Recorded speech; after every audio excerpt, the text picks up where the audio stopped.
Hello, everyone. Welcome to Gentlemen Prefer Bonds. I'm Will Daniel. And I'm Will Schlick. And I'm Max Wilcox. Tonight we're drinking Negronis. If you want to drink with us, a very simple classic gin drink, which I thought always appropriate for Bond and Ian Fleming.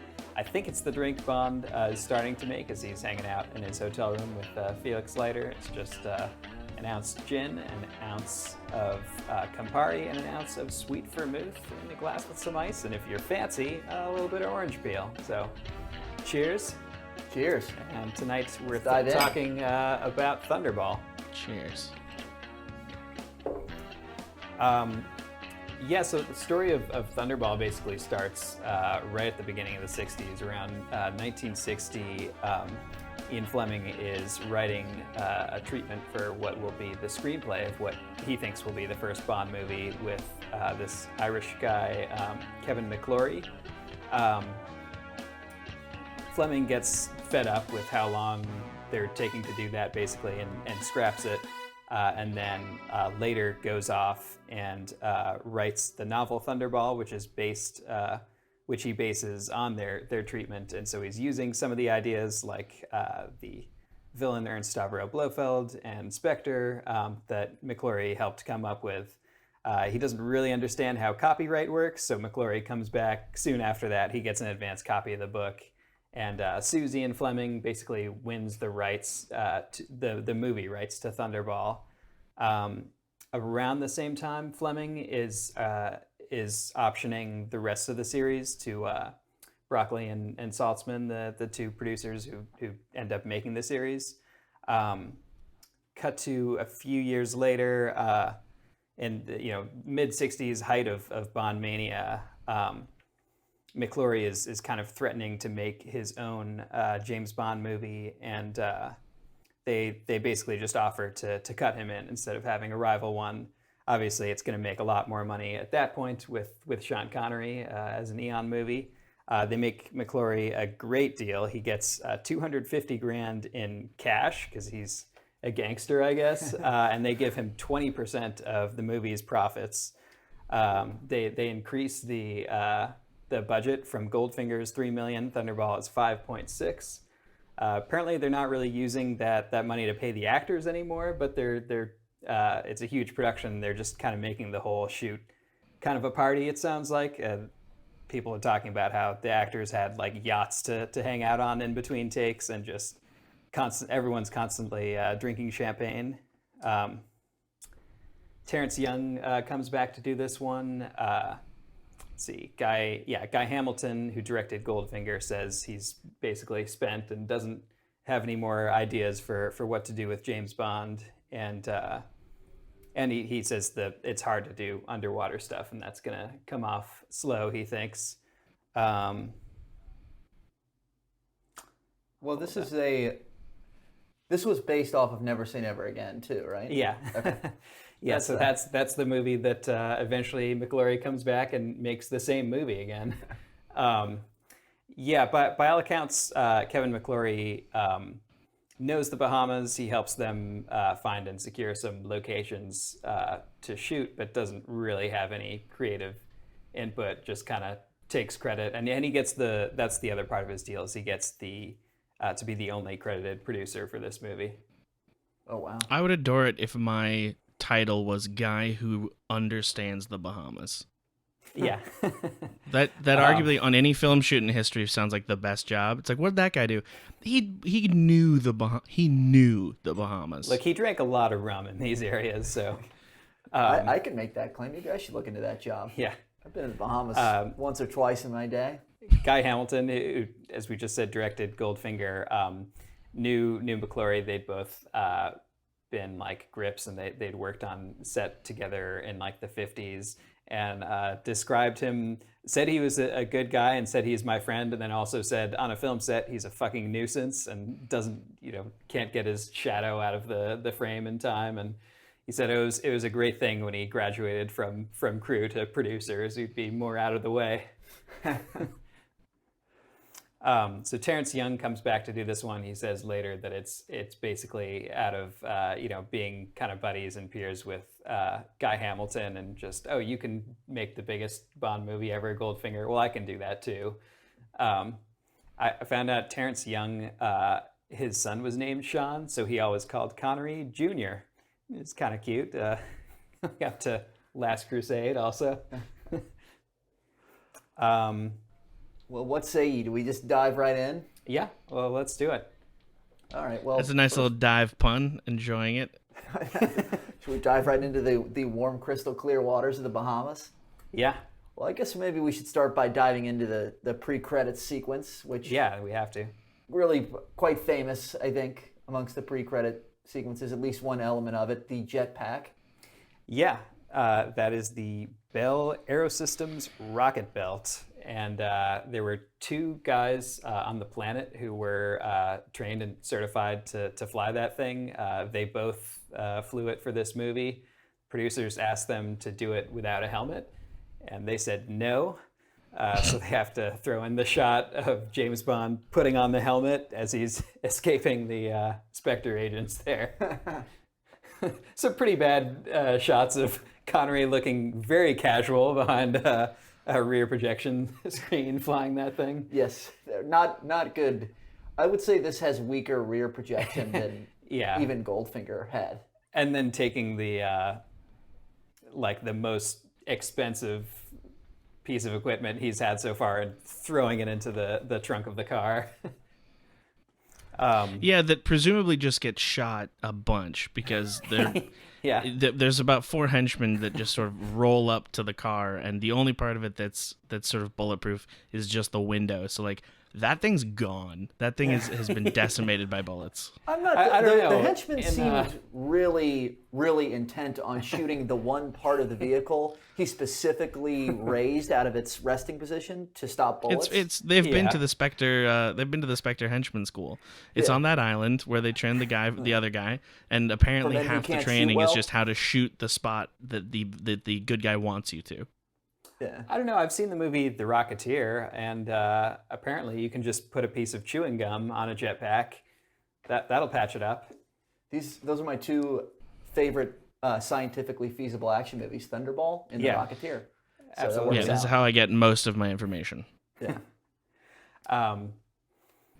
Yeah. So wait, should we say anything else about that pre-title sequence?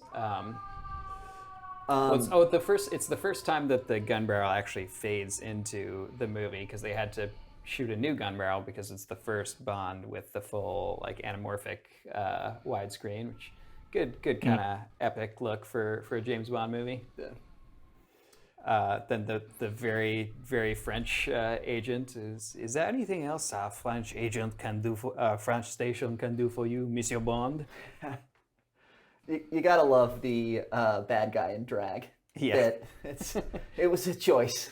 Yeah, you get the Austin Powers kind of scene where just punching a woman who then it clearly changes into a man. Yeah.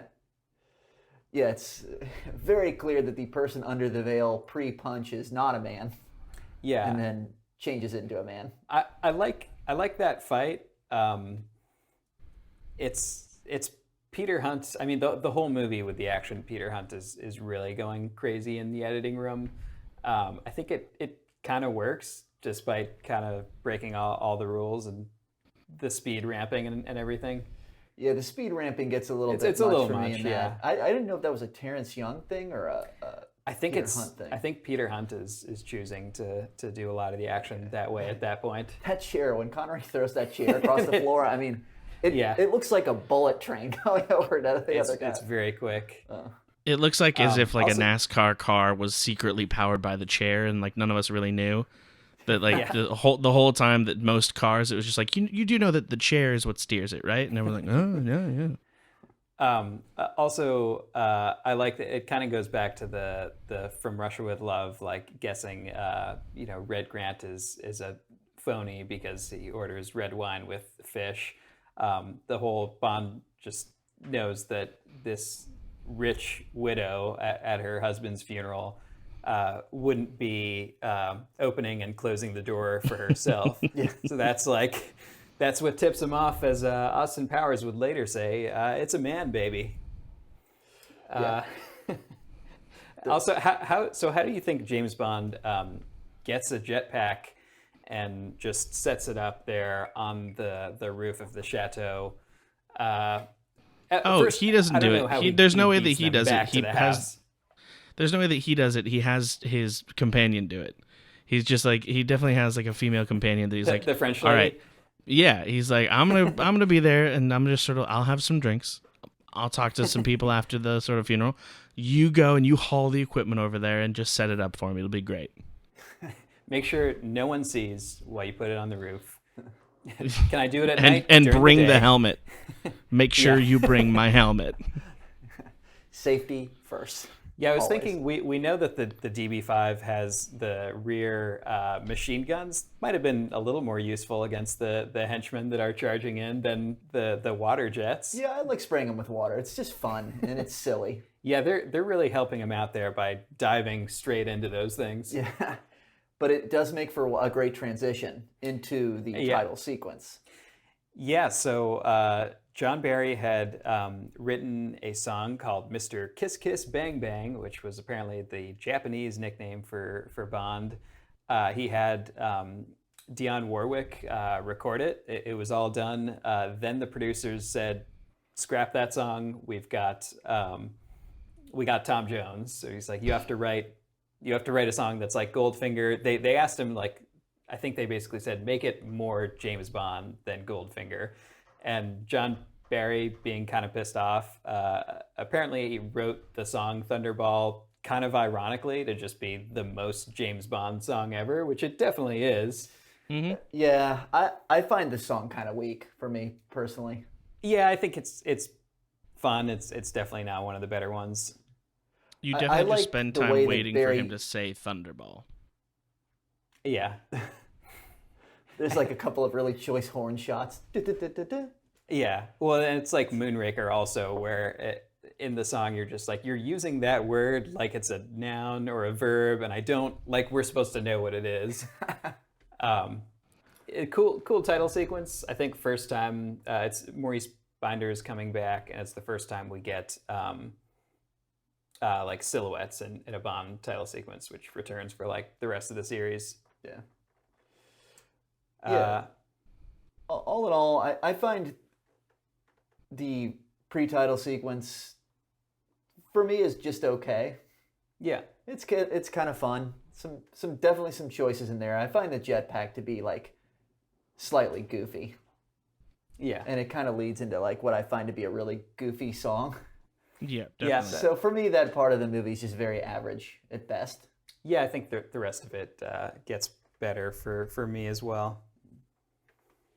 So then we go into Paris, and we get Adolfo Celli, I think is how you say his name, as Largo. Where do you guys stand on Largo? I like him. He's a good villain. He's a little bit less of a cartoon character than Goldfinger, which I think is welcome. Yeah. I'm glad they didn't go like lean in more to a Goldfinger-esque, like larger than life zany villain. Mm-hmm. He feels a little bit like more of a guy that just gets stuff done. Yeah. He's like very blue collar, funnily for a man with a yacht and an eye patch. In that Yeah. constantly through the film, anytime that something could be done by somebody else, he's sort of just weirdly there. He's very much a go getter. Yeah, he's more hands-on than the main villains of the first three Bond films. I think Richard Mabon, the writer, said something about how I forget what his reasoning was. It was rushed or something, but he like said that Largo was one of the weaker ones in his opinion. I think he just suffers, as do his henchmen, of just coming right after Goldfinger, which has like the most, one of the best and most iconic villain and henchman duos. Yeah. Also, his voice, whoever, like everyone else in these 60s movies, he's dubbed, and they just really make him sound like Italian Dracula. Like his just like, good afternoon, Mr. Bond. It's a lot. He does, though. He has a hell of a plan. I like the scene where he outlines the plan. Oh yeah. When they're in Paris. I like I kind of like everything about that scene. I love electrocuting the guy who's been shaving off the top for the drug smuggling money. Is awesome.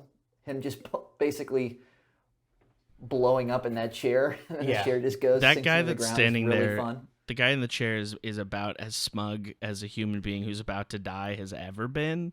Like he is so sure that he is not found out. He is 1,000. He even he shares a little glance with the other guy, like you're about to go. He is so sure that it's not going to be him, and it is very much him. Yeah, subtlety is not one of this movie's strong suits. I don't think. It's like he does when you watch it, knowing that he's the one that dies. His pre-death reactions to things are just absolutely insane. Nobody would act like that in one of these meetings, but it's just. I think they're trying to make you believe that he's not going to be the one that dies, and they do not do a good job of that. Yeah, in the book, I mean, there's a cool chapter setting up Blofeld and Spectre, where he's more of a physically imposing villain versus, he's kind of the quintessential armchair mastermind in the movies. But they say he kind of mixes it up in the meetings. If the people who are betraying him, he'll just kill them himself.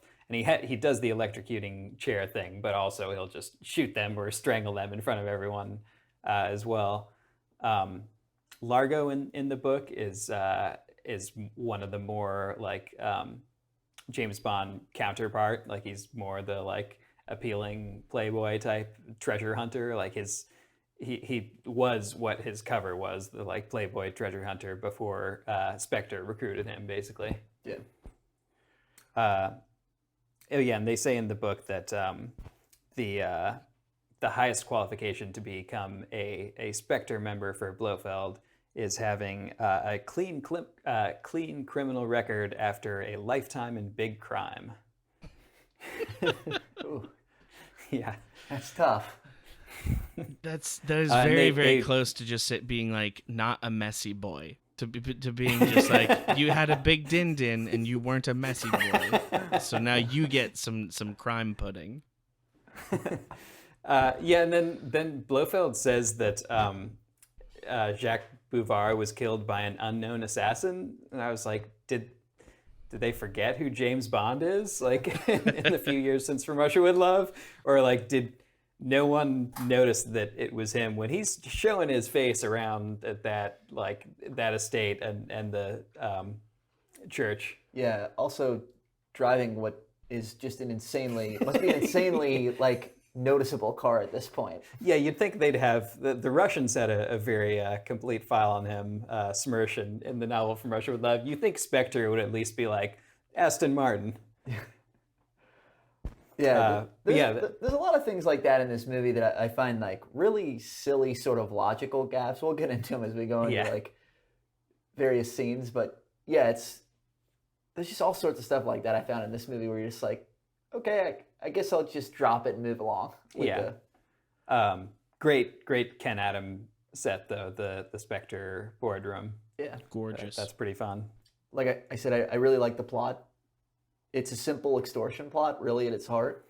It's what the first or second Austin Powers, where he says, "Let's just do what we always do: hijack some nukes and hold the world hostage." That's Thunderball.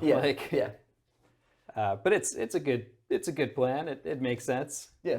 I think $100 million or £1 million in gold bullion. That's a pretty good deal to not blow up a major city. Yeah. But yeah, all in all, that scene's pretty fun. I like that. I like the whole. I actually like when his way as they show him entering the secret lair, and he just walks past like regular civilians doing a regular civilian job in like I don't even know what they're doing. Something like French. A customs office or something. Yeah. Yeah. But that scene's fun. Yeah. so in both the novel and the movie, it's just a coincidence that Bond and Count Lippy and the other Spectre agents happen to be staying at the same like health spa.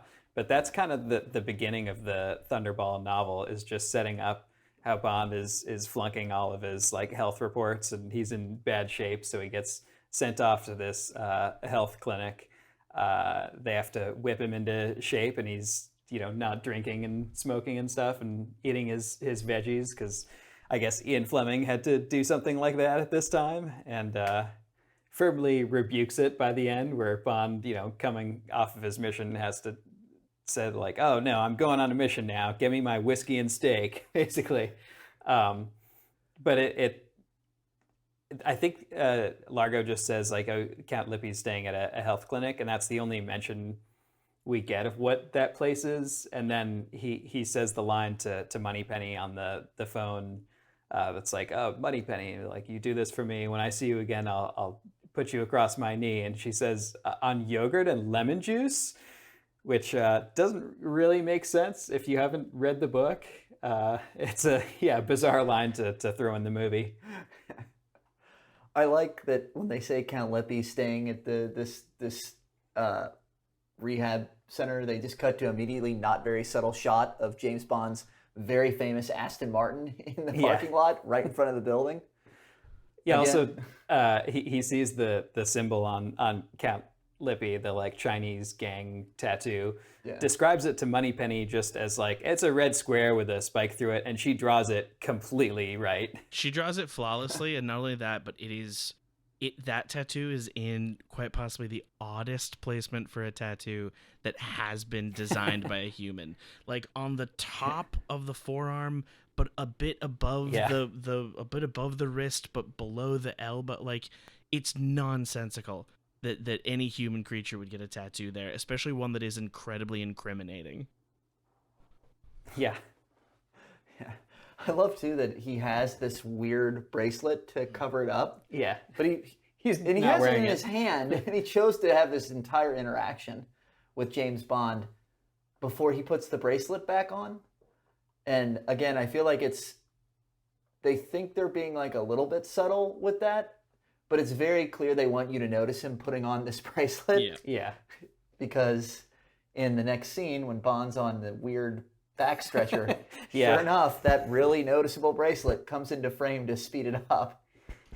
Yeah, so we have to go ahead, Max. Oh no, I was breathing, but I will gladly jump in and say that we then have possibly an even worse Connery Bond kiss moment than this movie's the worst for that. I mean, we talked about last time, he's very forcefully kissing Pussy Galore, and then you got to acknowledge Thunderball is Bond at his most misogynist, his most kind of rapey. He blackmails he a grabs woman. that nurse. He blackmails the nurse into sleeping with him. Yeah. Also, her response to a patient kissing her isn't to like file a report or like go talk to HR. She just throws him on the rack and ties him up and like turns it on. She says, "This is the only place for you," which might have been a better solution at the time. Maybe it wouldn't have gotten so far action. with the paperwork. Yeah. But then, he gets off after pretty terrible, I don't know if you can call it an action sequence, but those wide shots where you just see him and he's moving about, like, you're supposed to believe that it's like killing him, and he's like, the zoom in and out on the clock too is like really bad. Then blackmails that poor nurse into sleeping with him. And then he uses a mink glove on her. Yeah. That's something. I do like that Bond has his first cat and mouse game of the movie between him and Count Lippy, and who can trap the other one in more dangerous rehabilitation equipment. Yeah. It's just like this heat box, sweat box thing, like, shouldn't go up to like 300 degrees, but cool that it does. This health clinic, there's no way that this health clinic doesn't close like a week later because they're sued by several people. Yeah, there's like two people that die there. But I was thinking this time watching it, like Bond shows his face to Count Lippy while he's trapping him in that thing and turning the heat on. Why not just ask him a couple questions while he's at, like, it's not like he's just sneaking away and doing that. Like, Yeah, you get the sense that he almost just wanted to do it for fun. And like now he's like, hey, I got you trapped in a really dangerous piece of rehabilitation equipment. all right, let's see what you got for me Yeah, next. how the tables are turned. But I kind of like that Count Lippy, where it's like goes back to Goldfinger of just the villain with the ego that gets him in trouble, because like he doesn't need to get into this pissing contest with James Bond, but he does because he needs to show that he's the better man, and then it gets him killed because he's endangering the Spectre mission over that. Yeah. Which I like that little sequence a lot, where Fiona Volpe gets comes him up on on the motorcycle. the rocket bike. Yeah, so great little car scene with I forget what car Count Lippy's in, but Fiona Volpe takes him out with the rocket bike, and then pretty great stunt. Bob Simmons, the stuntman who originally was in the gun barrel for the first 3 movies, is on a rig on the side of that car. And then there's footage. I think the reason they have to they fade really fast on that car exploding because he like didn't get out of there in time, and he's like crawling away, actually on fire as that car is blowing up. That's a great scene. I feel like for me, that's where the movie really starts to pick up. That's where the movie starts to turn, because to go back to the whole rehab center, that whole sequence for me is problematic. It's not particularly fun or sensical or anything. This movie sort of like limps into itself a little bit for me. It takes about a third to get going and get into the Bahamas. Yeah. But I think that the Fiona Volpe rocket to the car scene, that's where it really picks up. I do like Bond sneaking around at the clinic at night, from the like elbowing the guy and then wrapping the phone around his neck. I don't really know why he does that. But also little touches like when he's sneaking around with the guy with the bandages, who I guess he's like getting the plastic surgery. When he just sneaks back into the room and like jeopardizes the mission to just grab a grape, and like that's like a classic Bond touch. Yeah, and then obviously before we move on to the better half of the movie, we have that great scene with Domino's brother, the pilot. Oh yeah, where introduction of Luciana Paluzzi as Fiona Volpe, also who auditioned for Domino and then got the femme fatale. Yeah, it's amazing. They could be twins when you watch closely. I really like her. She's my favorite performance of the women, at least in this movie. Yeah. That's kind of a fun scene. That's where it picks up a little bit too. There's something cool about him seeing himself with the plastic surgery double of him. Yeah. And getting shot. An interesting thing in that scene that I like and dislike is that Volpe has clearly sort of implanted herself into the actual pilot's life. Then the imposter comes in, kills him using the gas, but also because they want the shot of a man being face to face with himself, he doesn't like start gassing someone to death with poisonous gas by covering his face. He sort of like shows him that it's his face, then poisons him, and then quickly like lifts a handkerchief like up to his mouth, which is a nonsense item. But later in the scene, something that I thought I always want to be more is when he's about to leave and he says arrivederci or whatever the hell, and she turns to him and says, no, wait. He always says ciao, which I either wanted to be that she is actually softer than we think, and that comes up later because she actually was starting to fall for this guy that she has to kill, or that like he runs into a buddy on the base and right before he gets on the plane he's like, adios, see you later, alligator, and the guy's like, that's not ciao. But like it's nothing. Instead, it's just like a person turning to someone saying like, by the way, he says, he likes half and half in his coffee, and you're like, all right, I'm not gonna drink coffee before I go kill an airplane full of guys. Yeah, it is one night that he just has to get on the plane like an hour later.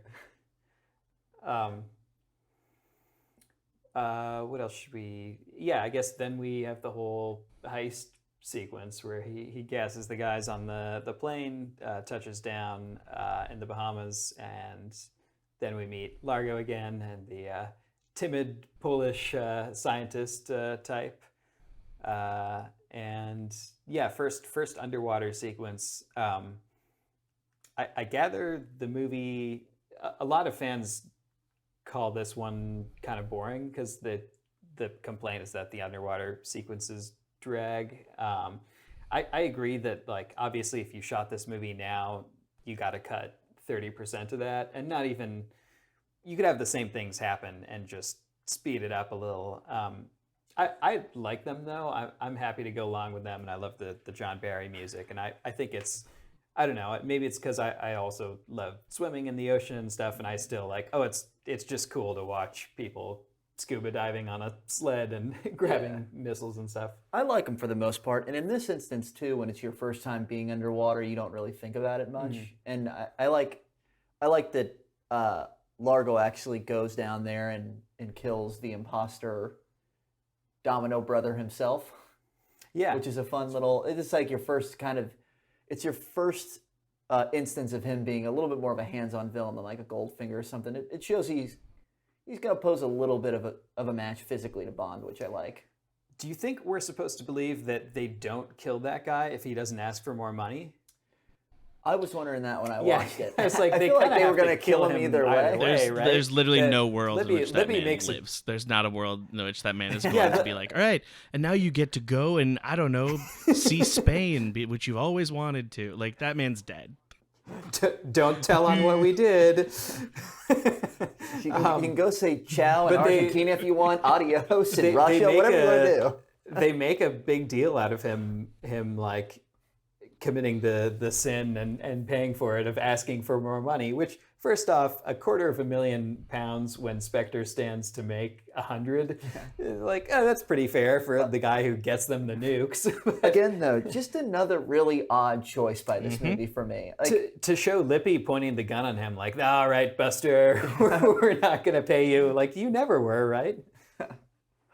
Yeah, it's again, I don't quite understand why that's in there. I mean, you could just have Largo kill him anyway, not asking for more money. It's a little bit like a weird stutter step in a scene that should have been resolved earlier. Yeah. So then Bond gets back to MI6. I like the line. He comes in, and I think, what is the hat rack gone or something? So he doesn't throw it. He just walks in, and Moneypenny says there's the big meeting in the boardroom. All the 00s are called. He says somebody probably lost a cat.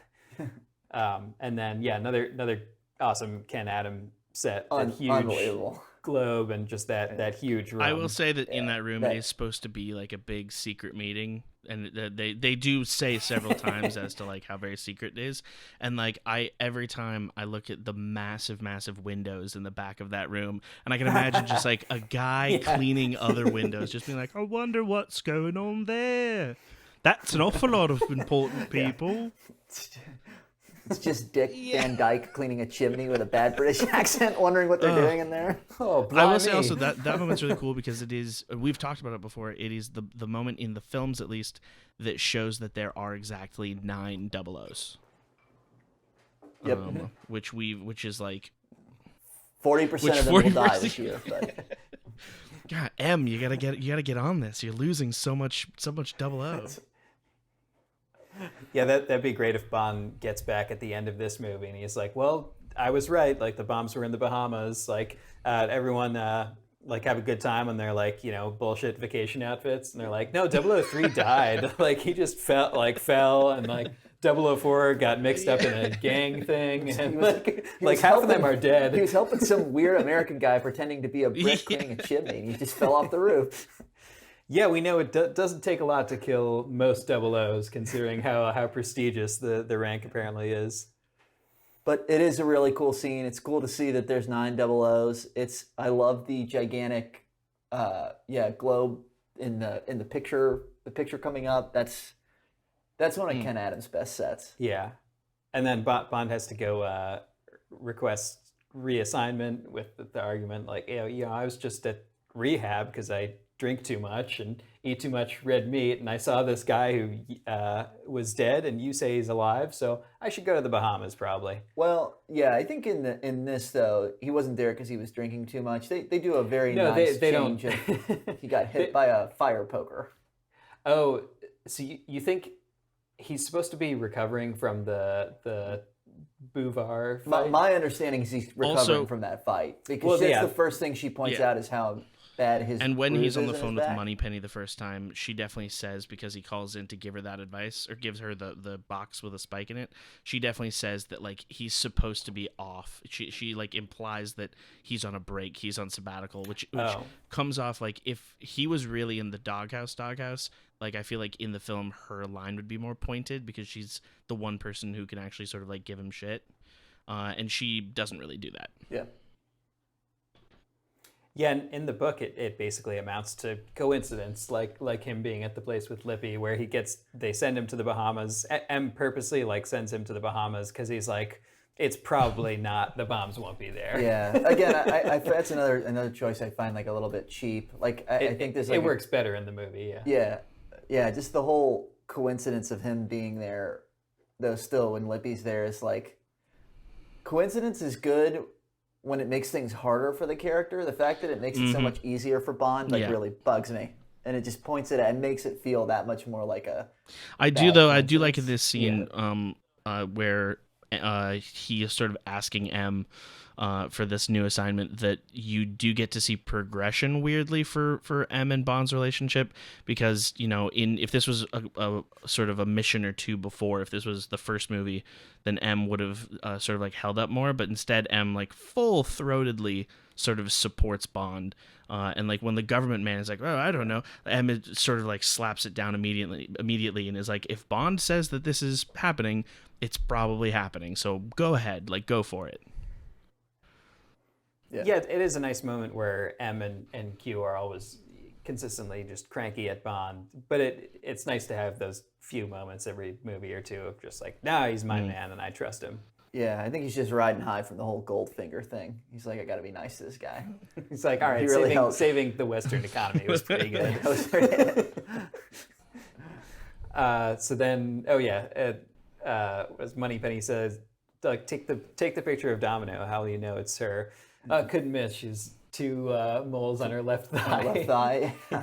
Again, friggin' creepy. Yeah. So we're in the Bahamas. Domino's hitching a free ride off a giant sea turtle. Yeah. Just happens to get her foot stuck under a rock, and Bond helps her out. Again, really convenient for someone that's that good of a swimmer in that exact moment to get her foot stuck. Then he pays her. Coral. He pays her the great compliment of "You swim like a man." Yeah, that's lovely. Yeah. I also like too that when you go like diving or snorkeling, you're not really supposed to touch the coral because it's just so delicate. And Bond is just manhandling that coral. He is like using it to propel himself off the. I mean, that stuff. He's just like could not care less about touching it, which is another.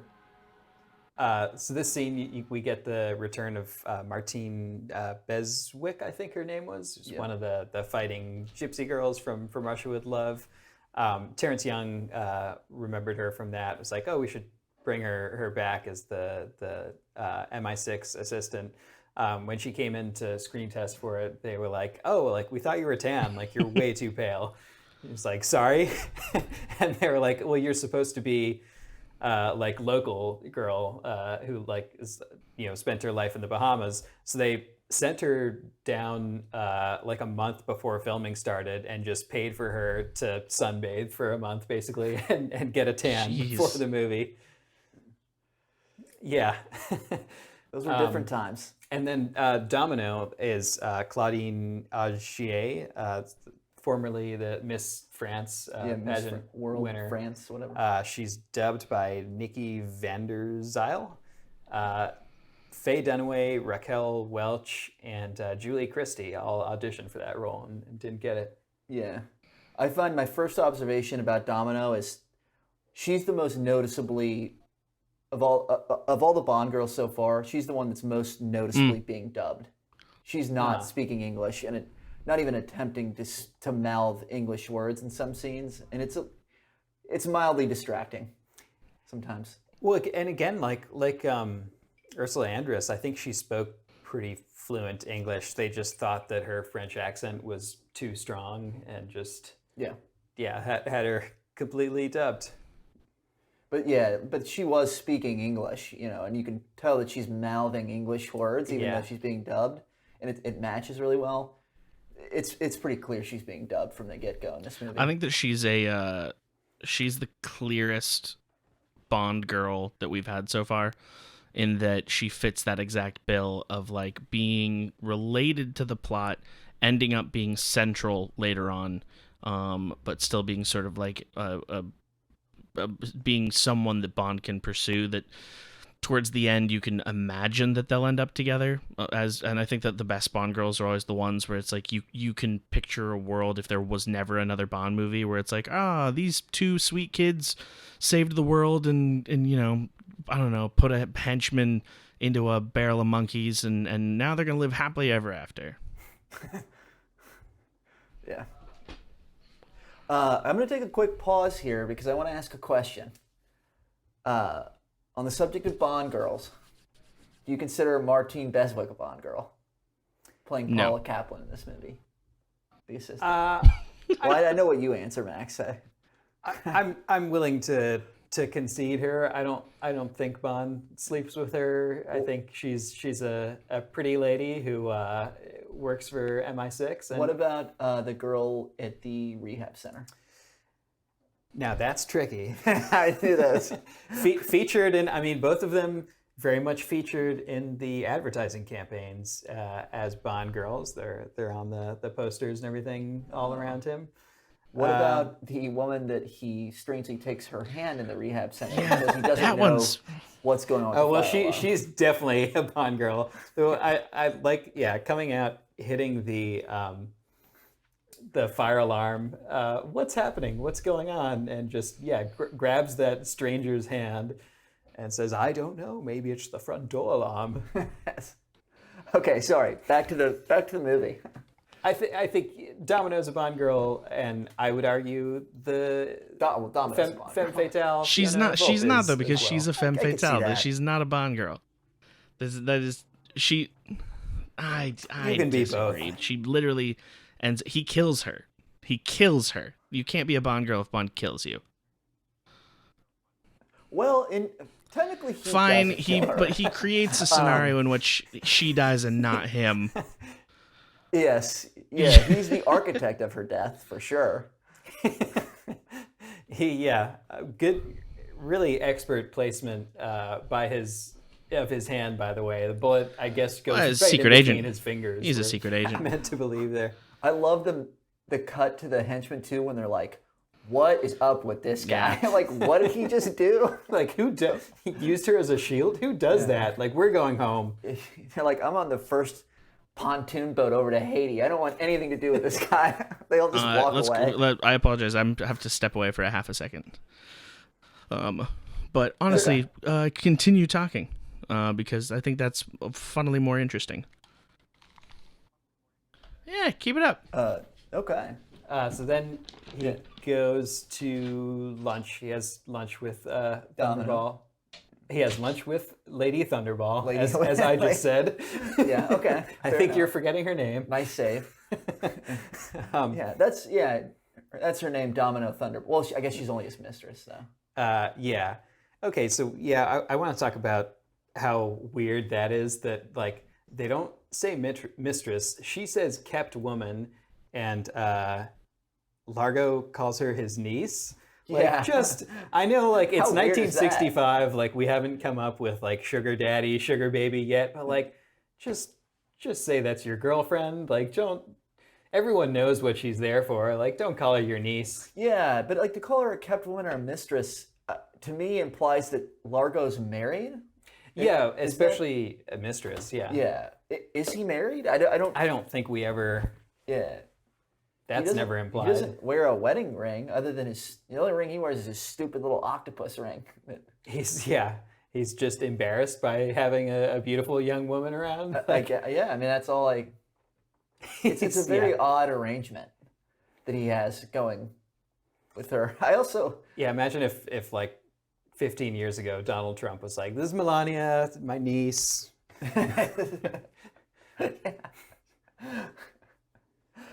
But the lunch scene is kind of fun. This is where the movie has started to pick up for me. I enjoy it. I'm now enjoying the movie at this point. Him having lunch with Domino is really fun.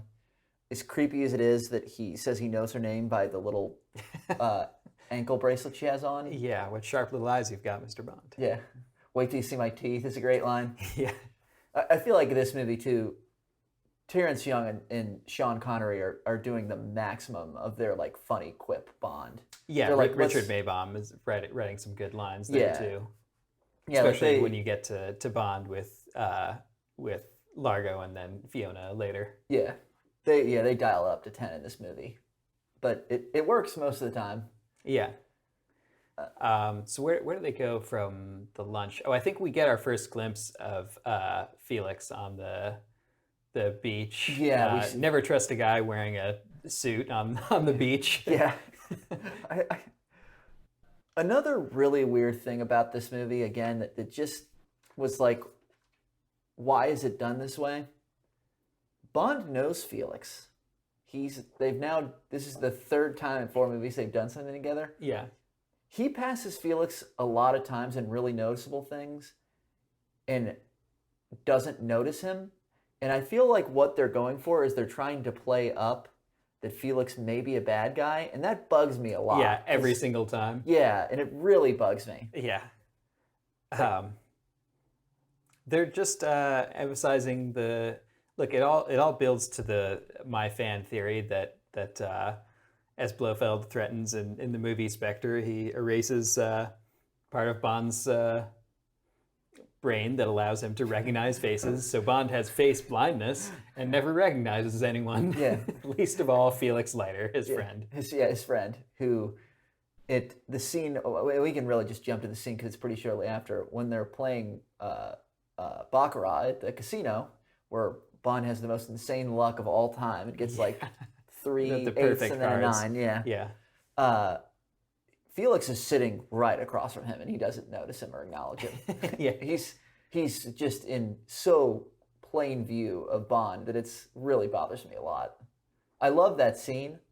I think it's a really fun just Bond moment in this movie, but that scene, the Felix Leiter non-acknowledgement or like playing him up as a possible bad guy, really bothers me and takes me out of it. Yeah. We're back. Okay, yeah, so we have Felix in this movie is Rick Van Nutter. He is they know him because he's the husband of Anita Ekberg, star of Call Me Bwana, that infamous Bob Hope Eon production. Ooh. It all comes back to Call Me Bwana for us. This is really a Call Me Bwana podcast that's masquerading as a James Bond podcast. This is the beginning of the end of Felix. I was gonna say we're almost I think Silver Fox status for him. I think maybe he's not quite good looking enough. Yeah, it's more like Silver Tibetan Fox, which is a weird square. Silver kind of burnt out Fox. Yeah. The uselessness of this man is unparamount. He wanders in like he's at the scene at the party like before he actually speaks. He's weirdly in the scene before standing about 10 feet behind Bond, like stalking him like the sort of like a girl at like a high school dance who has a crush on a guy, and he's wearing those big dumb sunglasses. Just I swear that this entire film series was secretly a way for British people to show that they were better than Americans, because anytime there's an American, they're the worst. At least he has better sunglasses than Dr. No. Yeah, Jack Lord. It doesn't look like he's actually just wearing women's sunglasses. Look, this is a Felix Leiter that has one talent: flying a helicopter. That's all he does of any value the whole movie. Yeah. In the book, there's a great scene where he's just met up with the American intelligence in the Bahamas, and they're kind of briefing him on what their end of the mission is. And then he hears a voice behind him that's like, hey, if you're 007, I must be 000. And Bond's inner monologue is like, it couldn't be, could it? And then Bond spins around and is like, Felix Leiter! It's really cute. Also in the book, there's like a good page of Ian Fleming through Bond and Felix just getting loaded and complaining about how bad an overpriced hotel food is. Yeah. That sounds like Ian Fleming. Yeah. There's a lot of, I mean, you get obviously a lot of like the clothes and the food and the drinks of Ian Fleming's style and taste, but it's the funniest in the books when it's just like, this steak sucks. Well, anyway, we were talking, Max, about another thing that really bothers me about this movie is that Bond knows Felix Leiter, and they spend a lot of time where Felix Leiter is clearly in Bond's sightline, like somewhere where he should see him, and they try to play it off as like Bond and us don't know who this guy is, and that bothers me quite a bit. I'm man, all of Felix bothers me. His general concept of the fact that the American government, every time that like there's some sort of international crisis, it's as if the CIA just like calls MI6 and they're like, hey, so where's Bond going? And they're like, Felix, get on her, Felix. Because they know that they're like, well, if we send one of our good agents, he's probably just gonna die because Bond isn't gonna like treat him well. We have to send our sort of like most submissive agent. Who can we get? Who do we get? Oh, that's right, Felix. We can just send in Felix. And by the way, I agree with you that the thing he does best in this film is fly a helicopter. But in what is arguably the most important helicopter scene, he is not flying the helicopter. He's standing there with the weird Geiger counter saying, go to the right. Go to the right. Yeah, Felix Leiter is basically the J.R. Smith to Bond's LeBron James.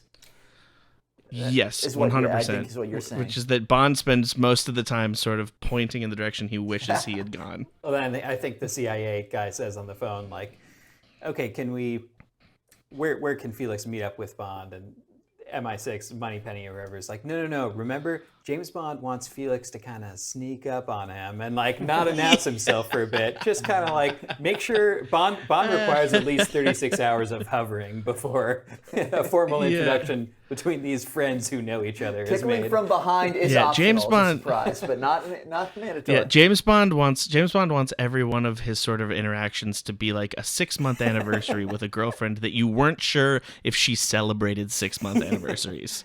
Where you're sort of like, is it? Nah, I don't. Oh, we're doing it. Okay.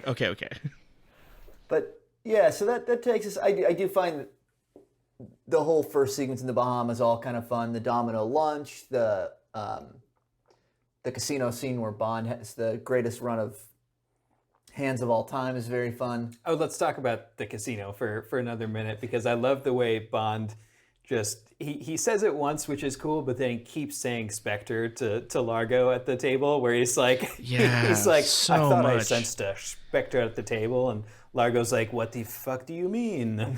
And then he ends up just being like, I suppose it's your Spectre against my Spectre.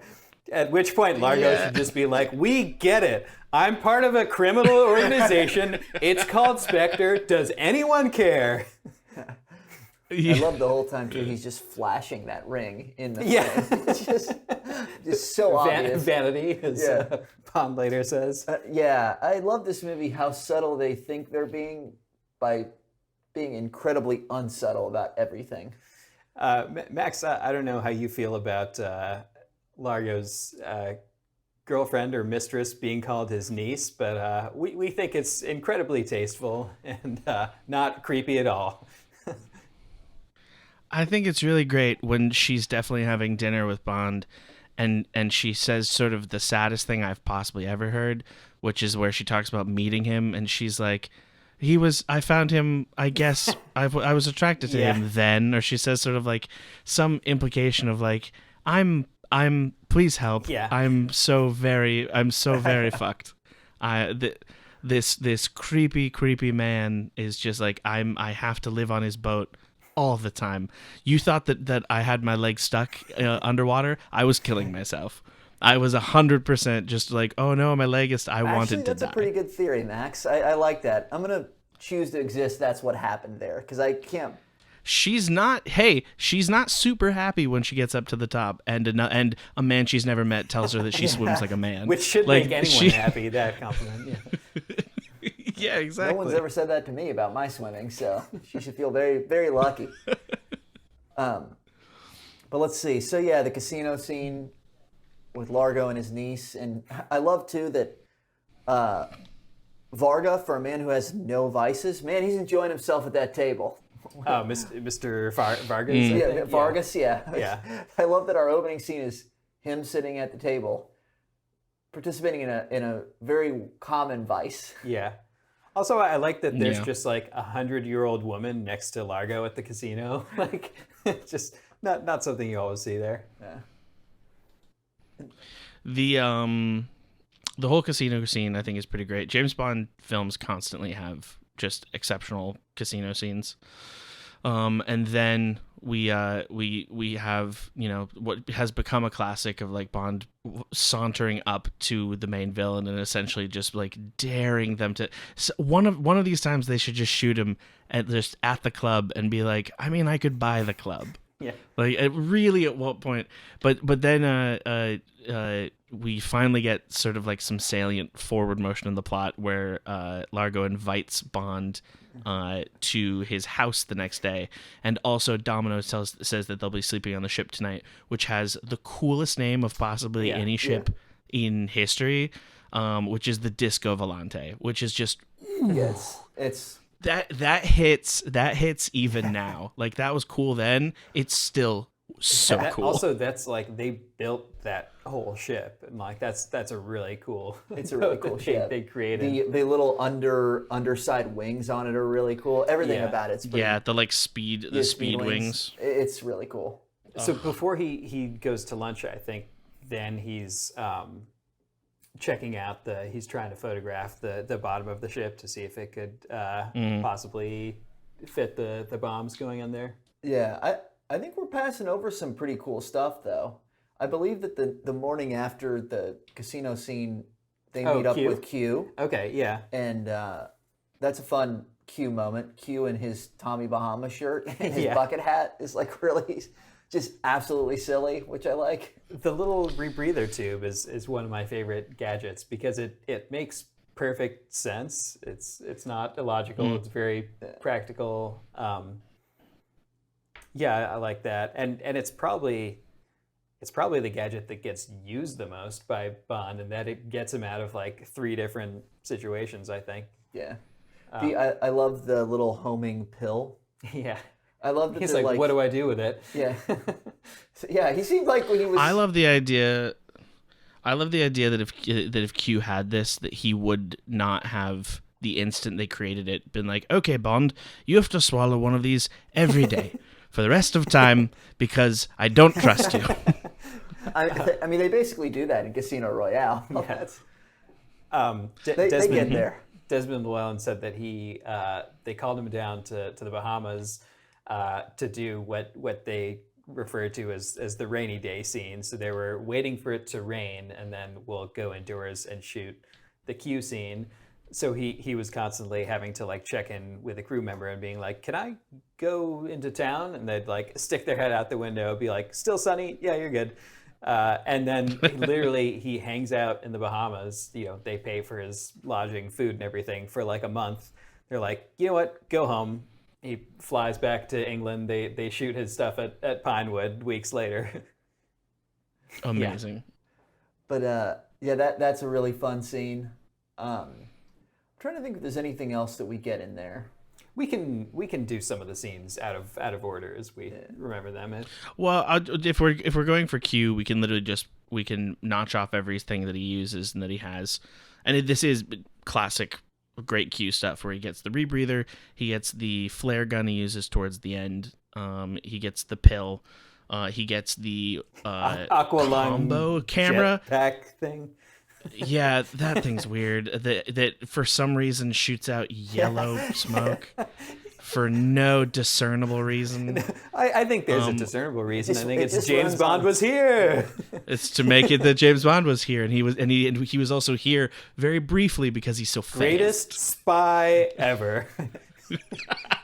No, but you also do get the camera. The camera is I think the camera and the rebreather both get used so much. The camera that's actually like a Geiger counter, or Yeah, well, because it's not just actually Geiger yeah. counter; it is also waterproof and has the like super ultraviolet film that yeah. he shoots the underneath with, which is like so rarely does Q prescribe to the sort of multi-use like gadget world. This is one of the few times where he's like, I could create a Geiger counter and a camera, or and he finally like puts them together.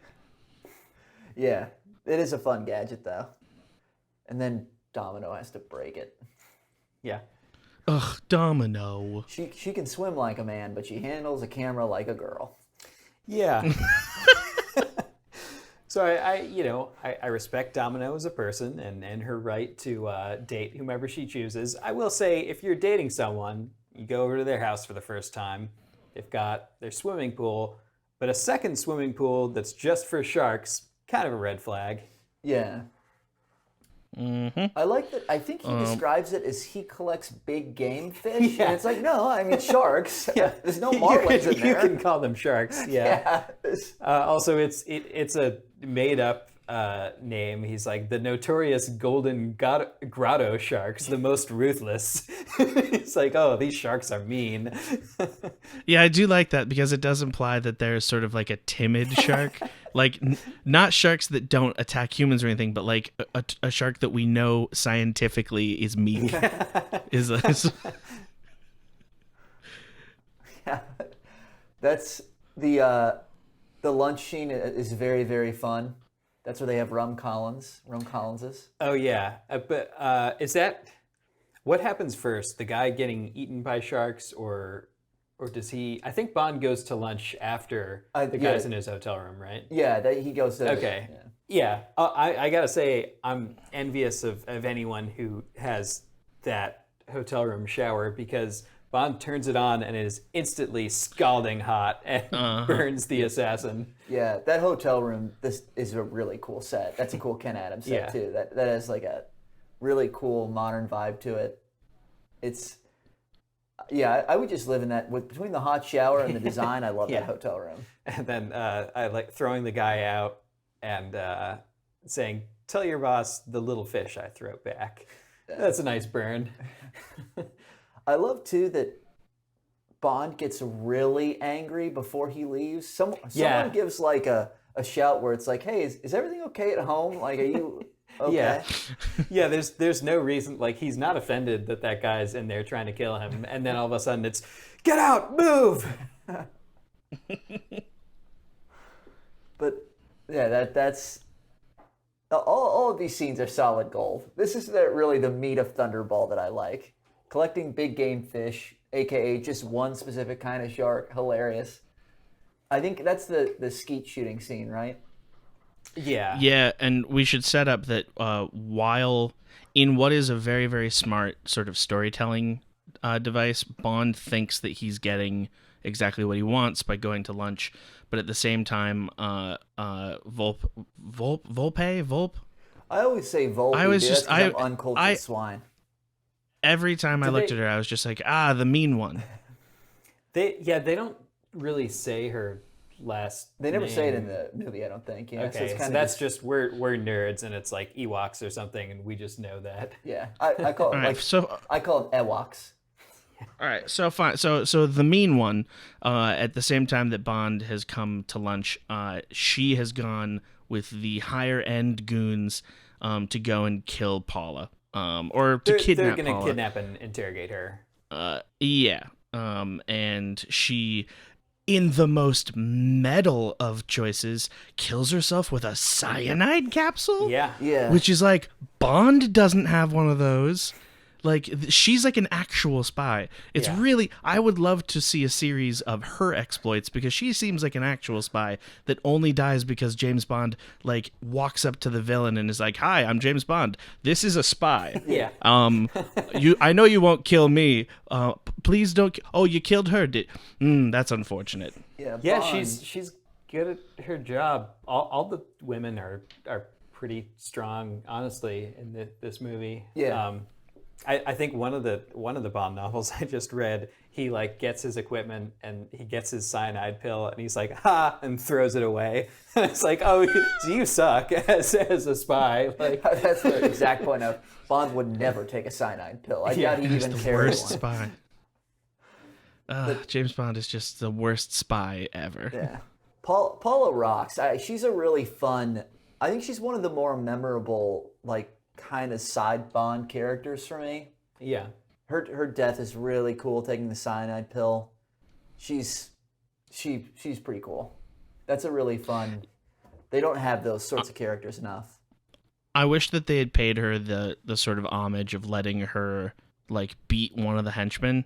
It does take like two grown men to like wrestle her down. I wish that like if the movie was made now, like she would like kick the crap out of like two dudes, and then Mean Girl would come in and like shoot her with like a tranq dart or something. Yeah. Like it would be that like the concept would be like, she's so well trained, you can't beat her normally. Like you had to use sort of like underhanded tactics. Yeah.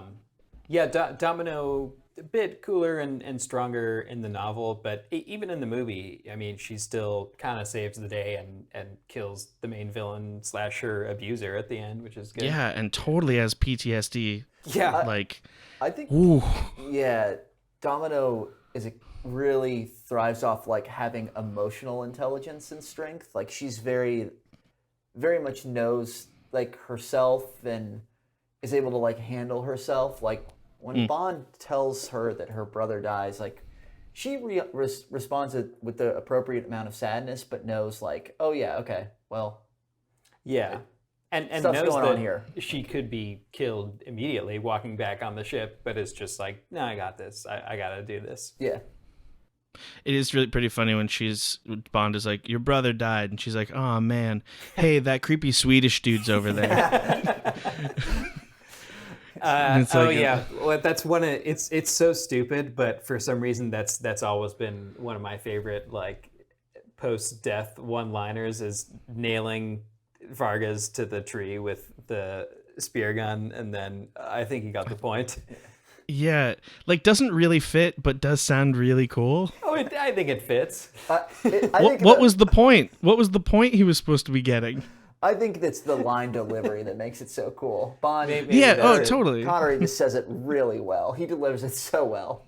Yeah, he's got so many of those lines in this movie. Well, one of my favorites is when he's Fiona kind of dresses him down like, "Oh, you're James Bond. You're so cool. Every woman falls for you. Not this one. You're gonna die." And then she turns away, and he's like, "Can't win them all." I really like that scene. These early Bond movies, I like that they know that they're a series of films and that everyone has to be a little bit different than the last one. And I like that they maybe kind of play up that she could be wooed in the way that like a Pussy Galore was, but she comes Yeah. right back and she's like, that's not this story anymore. Like we're not Yeah. living in Goldfinger world anymore. He then comes back though with what is sort of the weakest and still so memorable moment. And what we're talking about, by the way, is that we're talking about the scene sort of like dinner has happened, lunch has happened, skeet shooting has happened, and then Bond is now come back and he's essentially he's slept with Mean Girl, is that she then has clearly been there to like be as like a plant, and he goes to leave for dinner, and he opens the door and the henchmen are there and he shuts it awesomely comedically quickly, but she has a gun behind. She then says that great line as you said, like where she's just like sort of like, what, like, you're not magic, like I'm a Spectre agent, like what are you talking about? And he turns around and he's just like, I took no pleasure from it, I did it for Queen and country. And it's like, oh, okay, bud, okay, champ. He's like, I also disliked it, I didn't I was faking too. We were just two fakers, totally 100%. I know we had to call the hotel for more towels afterwards, but I was faking the whole thing. I thought you liked the mink glove. Okay, so at the lunch, are we meant? Oh, okay. So I like that when the villains are skeet shooting before, and Fiona's just like, Largo, man, like you're taking this too personally. Like you just hate Bond because like he's trying to make love to your woman, as she says, and like I'll kill him when the time's right. Like you can't rush this, or we'll be swarming with government agents, basically. When Bond comes to lunch, does he say that gun you have looks more fit for a woman because he's holding Fiona's gun? Is that no, what it's supposed to be? just because it's a He's gun just for calling him a wuss. Like, yeah, but it's also a gun for skeet shooting, which I think traditionally are kind of like smaller, more dainty shotguns. I also thought that he saw them on the beach shooting skeet together. And so this is his moment of putting together that because he has seen her, I think, on the motor. I think this is the moment where he's putting together that the woman who was on the motorcycle is connected to this as well. I don't think he knows that because she has the helmet on the motorcycle, and then he sees her from far away. Yeah, but it's we're missing a scene though. We missed talking about the scene. He actually has a scene before that where he really meets her when she picks him up on the side of the road. Okay, is that happens before the lunch? That happens before the lunch, I believe. I believe that's the night before the lunch. That's the night before when he's been scuba diving under the boat. Yeah, and that's when he invites her to dinner. She drives really fast. Yeah. And that's another great line where she says, some men just don't like to be driven. He says, no, some men don't like to be taken for a ride. Taken for a ride, yeah. I just prefer not to be capsized twice in one night. But I believe that's why he says the thing about it being a woman's gun is that he's essentially saying, like, I know she was here. Like I think that's him saying, like, I know exactly who you've been meeting with. Yeah. And then, do you know much about guns, Mr. Bond? No, know a little about women. Yeah. Just the worst. I mean, it is, no, don't get me wrong. I love it, and it is great. But like, imagine that, but anything else and being said by anyone else. Imagine going in and like a guy is like. But that's what I love about all these lines is just Connery's saying it, and it somehow works. Yeah, 100%. And then my personal favorite Bond moment of the movie, it's not really a line, it's more of a moment, this is one of my favorite Bond moments of all time, is when they're shooting skeet, and he says, oh, can I try one? And Largo says, oh, have you done it before? Yeah. He says, no, it looks terribly difficult, and then he just turns around and just nails that disc with like not even having the gun in proper form. He just like fires it from his hip and just nails it, which is so unrealistic. But it's such a cool Bond moment. It's awesome. Yeah, and because he then says but right before he was like, it looks rather difficult, and then he shoots it and goes, oh no, I guess it isn't. It's like him and Largo like just having a big dick competition. Yeah, just trying to one up each other, and it's really fun. Going back to the henchman who gets burned in the great shower and then gets thrown into the shark pool. That's a real stunt, is just some guy landing in a pool on top of a shark and then swimming out. Like that's crazy. They paid that guy $250 extra that he demanded to jump on top of a shark. Wow, he's just like the fake Derval pilot guy. They were going to pay 100, Yeah. he demanded 250. Maybe that's where he got the idea. But yeah, the deal's changed. Later on, I'm not jumping ahead for real, but I do want to know because this is the moment to talk about it because there's a lot of shark stunts in the movie. We can talk about that scene. Later on at the very end of the movie, there's a shark that like pretty clearly gets shot. Do you know if that was a real shark that getting shot? I feel like it I was. think they killed some sharks on That this movie. feels so not great. Yeah, they were tying sharks. They were having their shark wranglers like grab sharks and like set them off on a certain path. They had a lot of people swimming with sharks in this movie. Yeah. You know what's awesome though too? Before they shoot the shark once, and they fire like a full speed harp, whatever you call it, whatever. Spear gun. Spear harpoon gun, yeah. And it just bounces off the shark. Mm-hmm. Yeah, It's like very subtle, but that just shows you how tough sharks are. yeah. Like it legitimately just hits the skin and bounces right off. So we can go to that scene where he comes back at night and is sneaking around. I think Palmyra or something. Yeah, is Palmyra. Largo's. Palmyra with a Y. Yeah. Okay. So that we start the carnival, then he sleeps with Fiona. Then he goes to. Oh, then Felix tells him that Paula's missing, and he says, "Hang out with Domino." Yeah, what happens is he goes to the carnival with Domino. Yeah. Felix comes then he and goes to grabs his him to hotel room, say, yeah. Paula's missing. He goes to Largo's. They shut off the power in the city. They have Pinder, their man. I love that name too. The guy, the local Pinder. station agent. Yeah. Yeah. Pinder. He shuts down the power. He goes to Palmyra.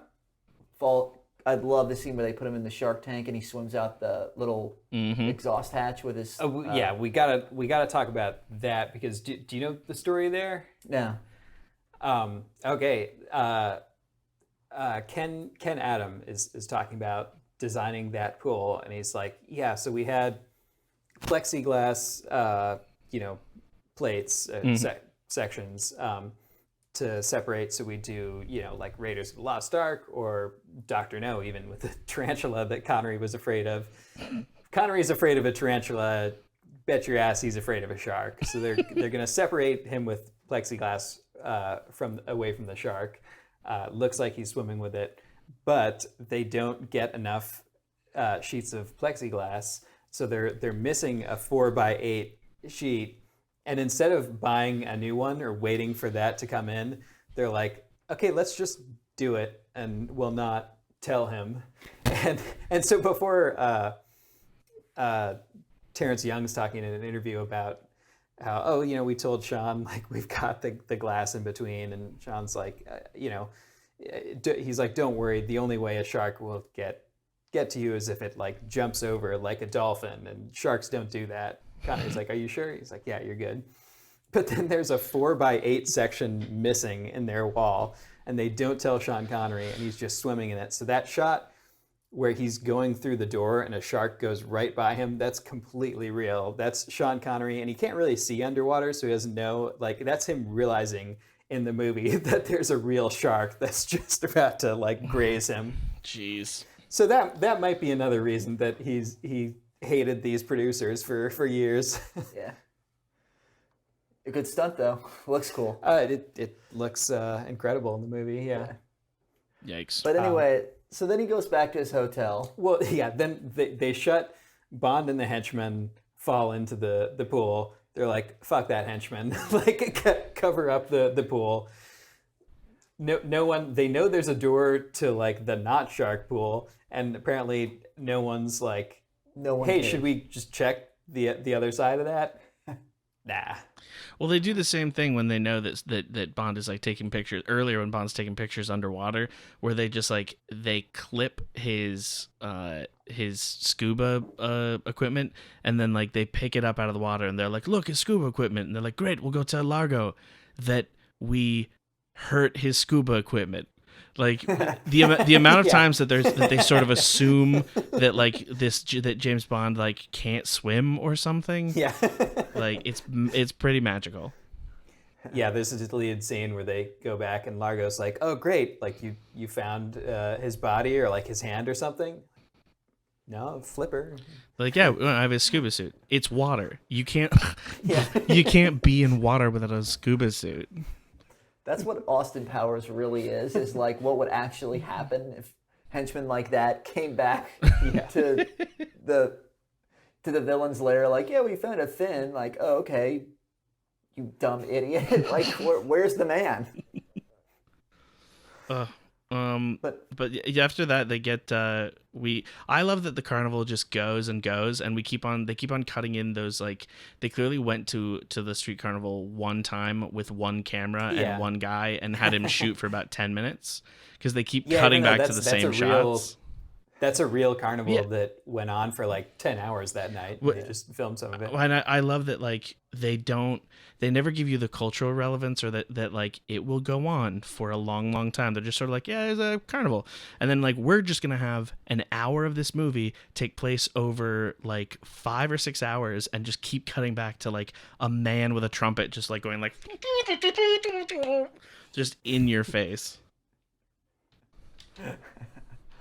It is, though. It does lead to what I think is a pretty fun scene when a very questionable portrayal of a Bahamian man holding his bottle of rum directly into a car where Bond is hostage for maybe you know, 35 seconds. Like all the village drunks do, where they just stick their bottle of rum into your car and they're like, come on, man, you have some now. And you know as well as I do that rum, when it comes into contact with a lighter, just blows explodes. up with like a smoke bomb, and definitely doesn't just casually light on fire or anything. Yeah. And then Bond gets shot. So then, they is there a bullet in his leg, or does it graze him? No, I think it grazes his leg. Is like I mean, all I know is that, like, later on we get a lot of Connery gams, and like there ain't no scars and there ain't no nothing.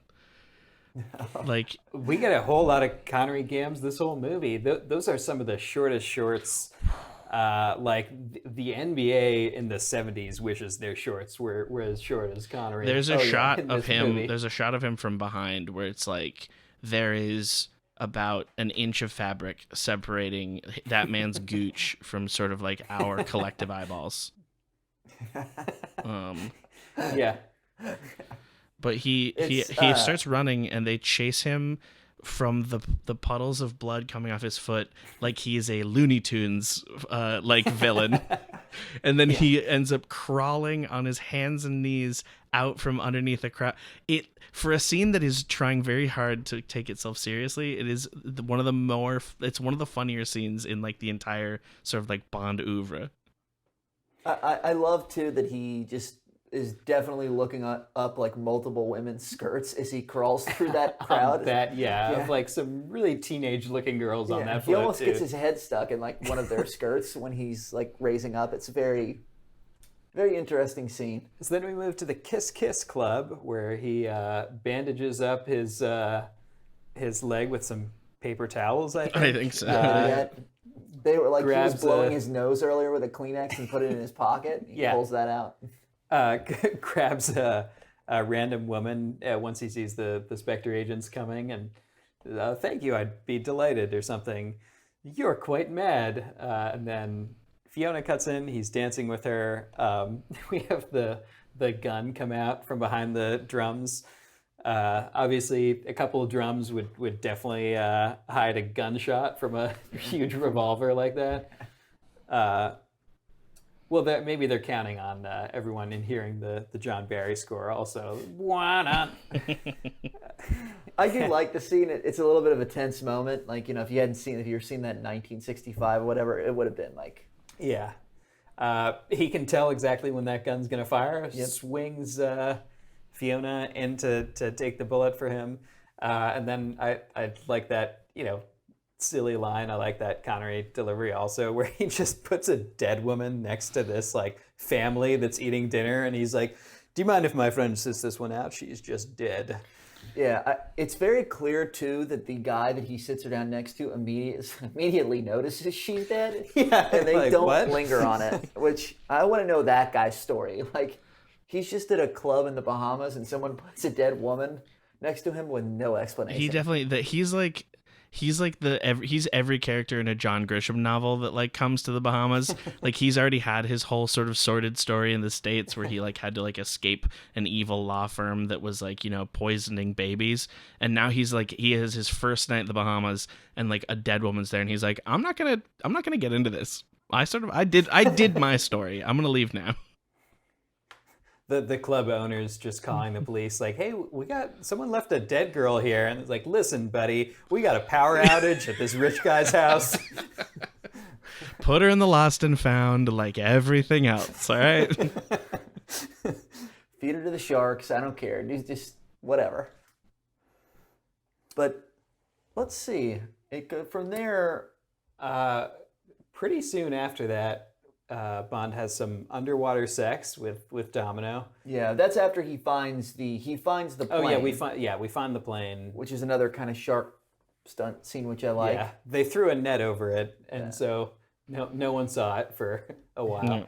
Yeah, it's really, they should have found that plane earlier. I mean, let's be honest, it shouldn't have been that hard to look for that.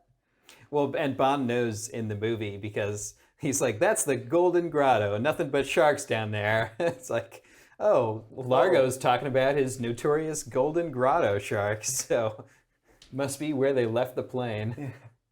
Then we immediately cut to the scene that we've already talked about, where Domino does some and I completely agree, some like totally realistic acting where Bond tells her about her brother. Boom, stick to the tree. Poor henchman that like definitely thought that he was going to be the odd job of this film, and instead was definitely a man that like a sort of large guy in an eye patch definitely turned and said like, "Ah, you don't have any vices, do you, bitch?" And then he dies. Like, not really. Well, I think that's the joke in that scene is supposed to be that Vargas gets his pleasure killing people, but Vargas isn't that cool. No.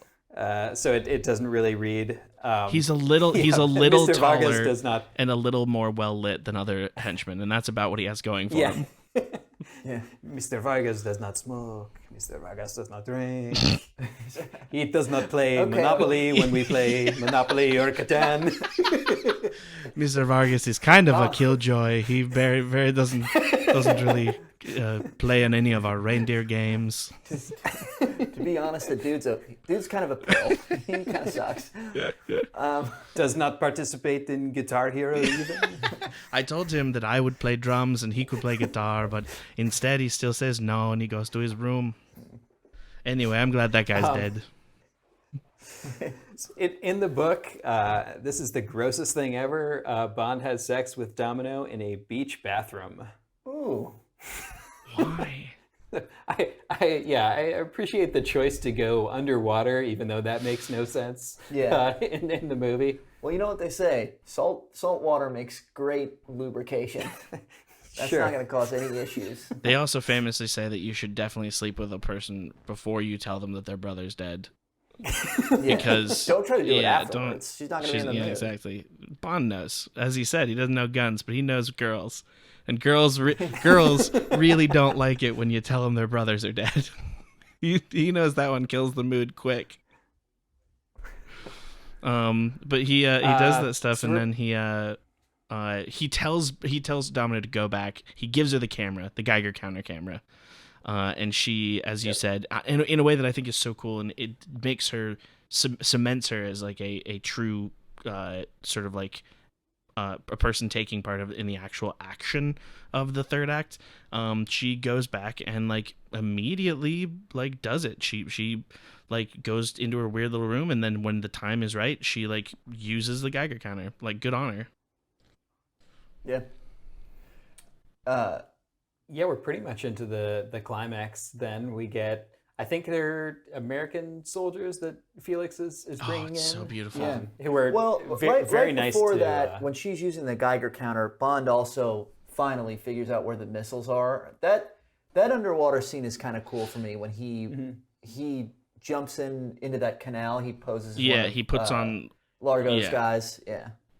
Very silently knocks out that guy. Knocks out that guy. Takes his suit. There was also another moment in this where something. Oh, back at Palmyra, he swings open like a barn, like a hatch door on the side of the house after he finds Paula. It is dead silent. There's guys like 5 feet away, and they don't hear it, which was a choice that they made. Also, I like how comically like stupid Largo's like henchmen are, where Bond just like fires a gun that way, fires a gun that way. They're all just shooting at each other for a minute, and Largo's like, "Not again! Stop!" Yeah. Every time there's MI6 here. So Bond finds the missiles. He figures out that one of them's going to Miami. One of them's targeted for Miami. Or Miami. Yeah. And then Largo's Like it was that or Jersey, or like we can lose yeah, either. but like where else are you gonna go and be able to sell a shell for $50? Yeah, good point. That's Like the shell market shell is market gonna there be for just sure. decimated. It's a shame. yeah. He's going to do to the shell market what Goldfinger wanted to do to the gold market. He's going to totally destabilize it. But of Domino, we have the creepiest, possibly the creepiest in real world scenarios, possibly the creepiest thing a Bond villain has done to date, and really early in the franchise, where Largo, finding out that Domino has betrayed him, he hits her, ties her up, lights a cigar, then goes and picks up a handful of ice and turns to her and essentially says, "This one is for the heat, and one is for the cold. When used scientifically, they can cause a lot of problems." Like, it's horrifying. Like, and then he starts to rip her clothes off, and the only thing that stops him is the weird Polish scientist who, I guess, like, I don't know. That dude needed one more scene where like we had a moment where he was like, "Are we sure we want to blow up Miami?" Like, he kind of goes from like guy ready to nuke a place to like, "Wait, you're going to burn the lady? Oh no!" Yeah. Yeah, he's a guy like you were talking about earlier. In a modern movie, what they would have done with the Paula character. He's a guy in a modern movie. They would have had a scene with him that maybe gave a little bit more color to his character, because he turns coat like pretty quickly. Where he had a political motivation. We'd get a flashback of him having a really shitty night in Miami and getting bullied, and then being like, "Actually, fuck Miami." If that's the place. No, or there is a really cool Bond scene at the beginning where Largo essentially says to him like the guy's like, what was the exact line? The guy is essentially talking about how difficult stuff is, and like, are they sure that they have everything they need with the nuke? And Largo's essentially like, well, you're gonna make 10 times more doing this than you would doing anything else. And the guy has like a jolly laugh, transitioning from that to like he's begging Domino to like essentially like speak up for him when he's in The Hague, because he was going to nuke a city. Yeah. Well, there's some line. Largo has a line about like how many Nobel Peace Prizes would this amount to? That's what it is. That's what the line is. But yeah, this is where the movie again for me. Thunderball is a weird movie. I think that most of the time with Bond movies, they really, it's just to break it down into acts. The first act and the third act are always really explosive. And the second act for me is kind of always where you got to put some work in to get through it. Thunderball's a movie where the second act is my favorite part of it. I don't really like the first act, and I don't dislike the third, but to go back to the conversation about the underwater scenes, the underwater fight between the Americans and who chose to wear orange for whatever. It was really nice of them to color coordinate. Yeah. and with Largo's Men in Black, drags for me a little bit. I think you could have cut, I'll be conservative and say 5 minutes off of it. It's so long. Yeah. It's so long. And also it is comical in ways that they didn't mean. Not in not in fast forwarding, not in technology. I'm not even saying anything like that. I think that it is comical that the American solution to stopping a nuclear explosion was to parachute in about 15 guys in matching suits. Like all I could think the whole time I was watching it, as I'm laughing to myself, is I was like, I feel like one guy up the chain of command like got the call before other people, and he was like, this is the moment for the Coast Guard to really show our stuff, and that like the military wanted to be in on it and the Navy wanted to be on it, but like this guy was like, the Coast Guard never gets to do anything, guys, come on. Yeah. How many frogmen does Largo have? 15. That's the number we have. It'll work out perfect. Yeah, we play fair here at the Coast Guard. It's a chess match. We can get a few more. Nah, we don't play dirty. Yeah, the whole thing is a little lame. Yeah, so some of the like really cool moments that are supposed to happen there, like Bond fires the harpoon gun, which I don't know how hard it would be from like 10 feet away to like snap a string off a thing. And then it like that door on that like ship ruin falls, which would fall so slowly underwater and like crushes 3 guys. Also, that when he shoots it and hits the spring, it like ignites a spark, because what actually happened is they needed to have like a small explosion to like to have that happen. I love too that when he does the little twisty move inside tricks that those. ship, I was gonna say they just sit there and stare at his scuba equipment for maybe a minute. Yes. Like, Well, they all were like, "Can I have this? Oh, did you want to take this?" let's go take Mr. Largo more of his scuba equipment. He's It's gonna pretty love this. cool. It's got green smoke. Yeah. Did you guys see how fast it went? Wow, it's really fast. It was very fast. Yeah, they just stare at So the scuba we get. equipment. I think third billing in the movie is actually that lobster that crawls around in that scene. We get a lot of close-ups of that thing. Yeah, they thought shooting marine life was really cool. They like. So it's very clear Terrence Young saw an eel and he's like, "What the fuck is that thing?" He's like, "Let's get that thing in there." Fascinated by loved Jacques Cousteau movies, and was like, "What if we take that and Goldfinger?" I mean, I think that kind of was the case where like on location underwater shooting just wasn't done before this. So that I'm sure for most people 50 years ago, watching this was. All of it was like spectacular and exciting. Yeah, but the after the 18-hour underwater epic, it's like what essentially looks like it's like water polo and synchronized swimming combined. Where and one more thing, where half of the Americans don't have harpoon guns, they just have knives, like they were they're fighting in Stalingrad, in like their officer was like, one of you has the gun and the other has the knife. When the man with the gun dies, the man with the knife takes the gun. Largo hustles his bustle back to the Disco Volante, and Bond follows and has like. Before Indiana Jones has an Indiana Jones moment where he holds on to the worst possible part to hold on to an object moving at incredible speeds, and somehow holds on for like a minute, where he grabs onto like the speed fin of this speedboat that you would think is just going to be smacking him into the ocean consistently, but he holds on for dear life and he's there for like 5 minutes, I think, by the time we see him come up there, and then the boat's been going. They've already shed their back. They're going at like maybe 60 miles an hour at this point. He's just like chilling on that little. So I that final fight in the cabin, I was surprised to learn, because I would have just assumed, I always did just assume watching the movie that was classic like Star Trek, like in studio, like we're just gonna shake the camera and you guys like whoa. But they actually built like a rig in the studio, so they're actually shaking that boat around as they're fighting. Rear projection still looks just awful. It's very. Oh, very it's so bad. I love how in that fight scene, there's just a henchman who comes through the doors, wanders through the doors with a tray of champagne. With champagne. With a bottle of champagne. It's like, hey, read the room, Kenneth. Like, what are you doing? Not only that, the entire fight is the most Three Stooges ass fight.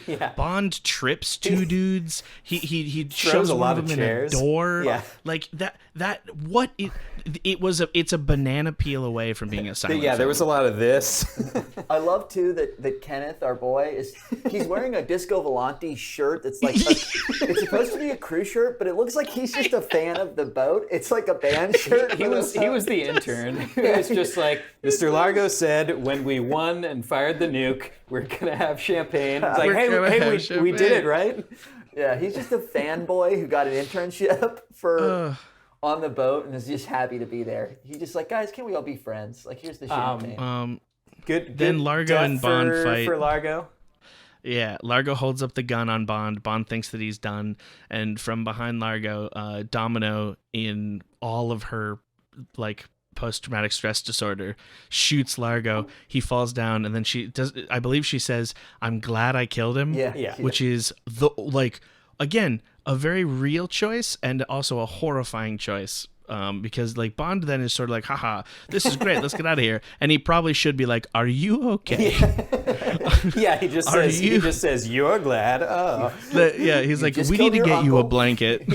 Like, this is not good for you. So then the Swedish guy is like, or Polish guy is like, I helped out at the last sec. I get to be rescued, right? No, I think it's Domino. I think Bond, like, he walks up and Bond's just like, who's this guy? Yeah, and she says, I don't know, but he helped me. Yeah. She says, I don't know, but he helped me. And Bond's like, you don't get to go flying later. Yeah, but also, he gives him like a life jacket or a ring, and just pushes him off. They jump off after he said that he can't swim, and then we don't see him again. Nope. Just that guy drowns.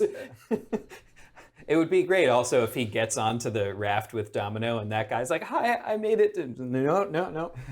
It's like, dude, did you see the first 3 movies? It's me and the girl in a boat at the end. The final shot feels like they got to the end of the movie and they all looked around and they had $500,000. Yeah. And they're like, it's like when there's like 2 kids that like go to like a gas station and it's like their mom gave them $5 and she's like, all right, you need to buy me, you need to buy like some AA batteries, but then the rest is your money. And they look down and they're like, well, we can't go home with it.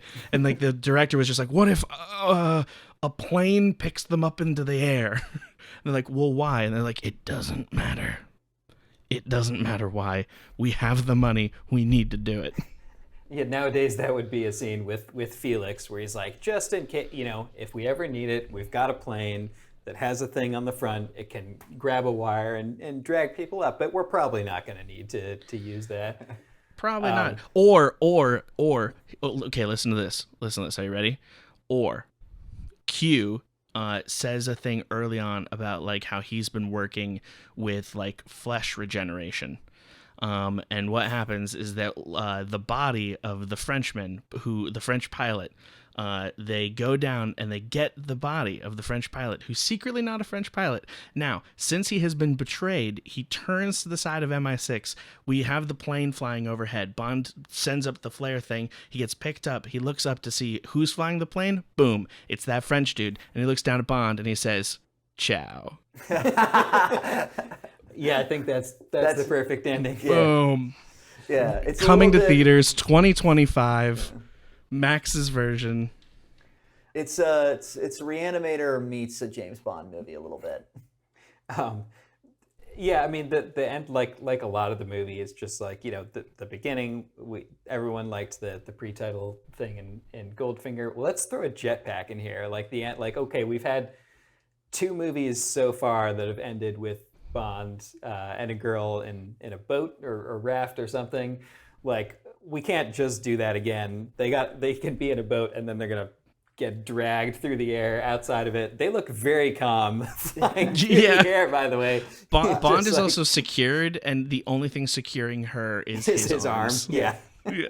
I am fond of it though. I like that as an ending. It's and Nolan takes that for Dark Knight. For Dark Knight. Yeah.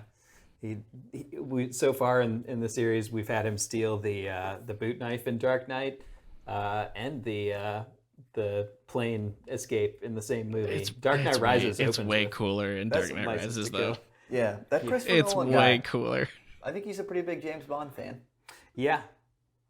But yeah, that's Hey, quick question: Do we ever What? What's Thunderball? That's the name of the It's just operation. the code name of the operation. That's why the whole. Yeah, Hey. I think it's really just people liked Goldfinger. Let's just put two other words together. Was the Yeah, but title Goldfinger Thunderball had before... gold. Yeah. Yeah, and it was his name. Well, There was no thunder. Largo has thunder. There was some There was balls. no thunder. There were some balls. I will say again that those shorts were very short. Yeah, and Felix does say to James Bond, "On you, anything looks good." Yeah. Yeah. He does. This Man. Felix is the one that's definitely harboring the most complicated feelings for Bond. He's such a suspicious line right before Bond's getting ready to jump into a 15-on-15 man melee of like. Also the fact harpoons that and like shit. usually the fact is that usually Felix is like behind the action because he's doing something else. This was definitely one where like there was another scuba suit in the helicopter and Felix was like, "Oh, I had a big lunch. I don't think that I can go with you. I'll stay in the helicopter, I guess." I like to imagine afterwards too. He like hugged Bond. He's like, let's buy a house together and we'll live in it together, like Champ Kind and Anchorman. Yeah, so in the second Bond novel, Live and Let Die, Felix gets his part of his arm eaten off by a shark. So in this novel, it's the scene that ends up happening in License to Kill, the movie. And so in this novel, he goes back and forth between being like, "I can't do that. I got this damn hook for a hand," and then like, "Now come fight with you. The hook's fine." I want Buck Felix. Also, at one point, Bond, one of the Spectre guys, like kicks off Bond's mask or breaks it, and he just picks up someone else's masks and puts it on. And it's Yeah. like, no, you can't Underwater. see. Like, No, the water's still there. That one really hurts. I also feel head. like they could have just as easily had him not do that and still get back up to the surface. Like, he does that right before he gets on the disco volante. He does that before he gets on the thing. He can clearly see underwater without goggles on and does it several, like he opens his eyes in salt water. He could have swam up to a gigantic boat without putting on someone else's goggles. It's weird. yeah. Again, It's really another weird. like really weird stutter step in this movie for me. Do you think the Spectre guys on the back half of the Disco Volante knew that the cocoon, as Largo called it, could be jettisoned away, or was No. that It a feels- surprise to them? It felt like they knew because of how much sort of like battlement was there. I don't think that they thought that finally the Navy would show up and would just destroy, like the Coast Guard's doing their fun underwater dancing and the Navy's like, "We're just gonna blow you up." Yeah. The Navy doesn't give a shit about the fact that there's a nuke on board. Yeah, By the way, seriously. let's talk about the fact that boat crashes with yeah. a nuclear weapon on board. Well, no, because the scientist says that I noticed they threw that little line in there where he says he took out the core or whatever that would make it blow up. There we go. yeah, but he took It's out still a the- bomb, but It's still a bomb. Like, and it also still has nuclear material in it that is now in the ocean. Like, So that- this is secretly the sort of like a starter for Street Sharks, the hit 1990s cartoon. yeah, this is the Street Sharks origin movie. So they crashed that real boat that they built for the movie into those rocks on location. It set off such an explosion that in Nassau, 30 miles away, there were a couple of streets where all the glasses in the houses and the buildings broke. Cool. Yeah. That's wicked That- cool. That, having been to the Bahamas a few times, that sounds exactly like Bahamian construction. Yeah. That's not very surprised by that story, sadly. Yeah. But all in all, look, I think I was probably more critical during the episode of this than anyone before. Yeah, we're watching it with that eye, really. Yeah, I do love it. Like I said, I'm particularly a big fan of the second act, the scenes in the Bahamas. It to me feels like the last really good Connery movie that I like watching. Yeah, I agree with that. I think for me, the first four movies are all really good in most ways. And then, we'll talk about next time you only live twice, a little less so. Yeah, I would like this movie a lot, where despite would all you- the ways I would make fun of it. Where would you rank it? It's definitely top 10 for me. Maybe not, probably not top 5, but I enjoy it a whole lot. I agree. I'm going to put it right now on my list at like 7. Yeah. 7, maybe 8. Yeah, I'll put it somewhere in between a 5 to 10. Yeah. We're making fun of it, but I think it's just because it comes on the heels of the two that are arguably two of the most iconic. One because of the quality of the film in From Russia with Love, and then two in the just sort of like the crystallization of the Bond sort of like persona and in Goldfinger. And so like this just like it comes after those, which means that like it's really good, but like it has to also live with the fact that like those two came right before. Yeah, and I mean, all these movies, there's a lot to poke fun at, especially 50 years later, but still really solid, still really fun. Yeah, and it's a Bond that goes more for spectacle than smarts. Where I do think that Goldfinger and From Russia with Love are really intelligent movies in their own ways. This one's going for fun. Yeah, a lot of the Goldfinger, was allowed to be more sophisticated and more character. A lot of the driving force of this one is they want you to feel that it's twice the budget of Goldfinger, and we're going to pay for all the spectacle and get the biggest bang for your buck, which was successful at the time. The movie came out December of '65. Huge hit. I think adjusted for inflation, it's the most successful Bond movie until Skyfall. Almost, like 50 years later. Yeah, I think it made 10 million more than Goldfinger. Goldfinger made 130, and this made 140. Yeah. Which is, hey, good for them. It's similar to the model, the like Adam Sandler model now, where it's like just give him 10 million and he'll bring in money. That where like the model then is just sort of like, well, okay, we'll keep making Bond movies and we'll keep on putting an extra mil into them, and apparently they'll just keep making more money. Yeah. This is the first novel that the Soviet Union isn't the villains, or in some ways connected to, or like funding the villains. And Fleming had a quote around the time where he was just like, look, Russians aren't all bad. I've been there. It's okay. Like, I don't want to, if there's a way to have peace with them, I don't want to be the one who keeps like antagonizing and like calling them the villains. Just like, oh, that's pretty progressive. The guy who just wrote fucking 10 novels about evil pear-shaped Russians trying to kill James Bond. Not understanding how to eat fish and wine correctly. Yeah, but it's a really good movie.